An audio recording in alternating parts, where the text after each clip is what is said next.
Do You Have the Right Attitude by Max Jancar. Having a good attitude is paramount when trying to get your ex back. A bad attitude causes you to display needy behaviors, making you appear unattractive, which leads to the development of limiting beliefs, emotional problems, and poor mental health. It also makes getting your ex back less likely, sabotages your reconciliation attempts, or traps you in an unhealthy relationship, or even a string of them. On the other hand, a good attitude causes you to display non-needy behaviors, making you appear more attractive, which leads to the development of empowering beliefs, greater self-worth, self-esteem, and self-reliance. It also makes getting your ex back more likely and helps you reunite in a way where cultivating a happy and healthy relationship actually becomes achievable. And to top it all off, a bad attitude only prolongs your breakup recovery and makes it more challenging, while a good one makes it faster and easier. Over the years, I found it challenging to articulate what these bad and good attitudes look like.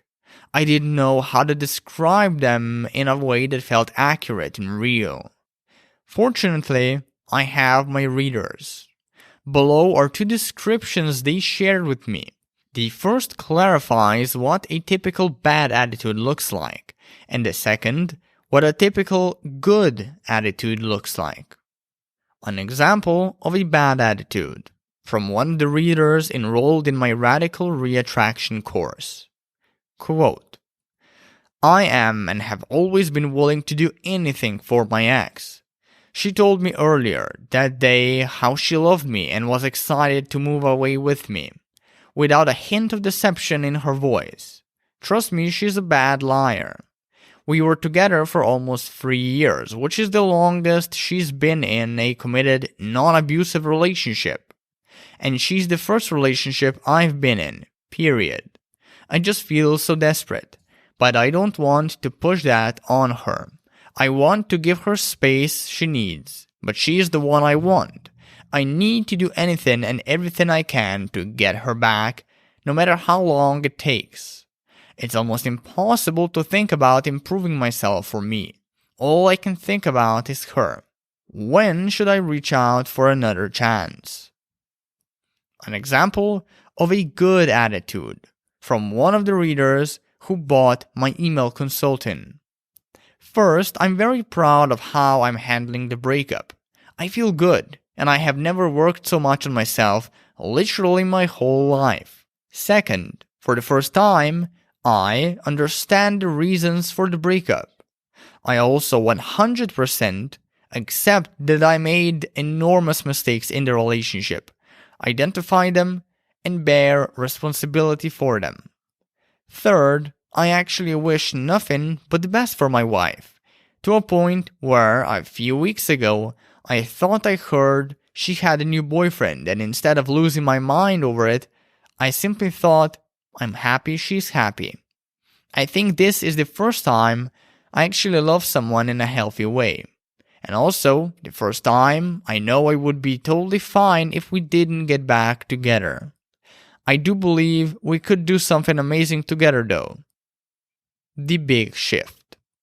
If you've adopted anything along the lines of a bad attitude, you've got to change it. Otherwise, you are going to wreck your life. And if you're not careful, your ex's life too. Now, transitioning from a particular shade of a bad attitude to a good one is far from easy. It takes time, it takes effort, and above all, it takes being brutally honest with yourself. I wish there was some proven step-by-step plan I could offer for changing your attitude, but there is none. No quick fix, no miracle cure. It's a path unique for everyone, because every breakup, relationship, and person is different. All I can recommend is this. After your breakup, take a few months to a few years to dive deep into self-improvement. But not so you can get revenge on your ex, prove how much better you are, or inspire them to return. Fuck that. Improve yourself for yourself and only for yourself. In combination with the passing of time, self-improvement with the right intentions is the change agent that makes the big shift possible. But how will you know when you've adopted a good attitude? Here's a pretty accurate indicator. It's when you start feeling happy for your ex, regardless of whether you got back together and they're unattached to that outcome. They could get into a rebound, or move on, or marry someone brand new for all you care. If you're happy for them regardless, and are okay with your decision not to want to mend things, you've adopted a good attitude, the right attitude. Until you haven't reached this mental point, however, keep on trying, keep on reaching, keep on improving, and you'll get there in time.